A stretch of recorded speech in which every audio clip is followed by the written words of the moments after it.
At Bowen Field tonight, the Ridge Runners are sharing the spotlight with another local team, thanks to ABO night.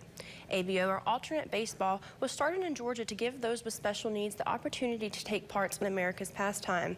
Earlier this year, Bluefield got its own ABO team called the Rail Birds, which has had its first game last month.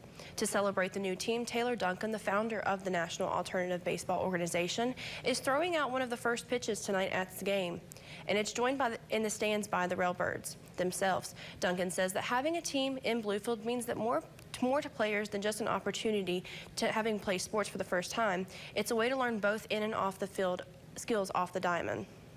We're looking forward to continuing to grow this as well, not only as a bastion to baseball in Bluefield, but a bastion to the greater community as well, because that's what we do. We unite the community together to be able to raise awareness for what those with disabilities can do when they're given the opportunity to try, and with a fulfilling platform that we provide here.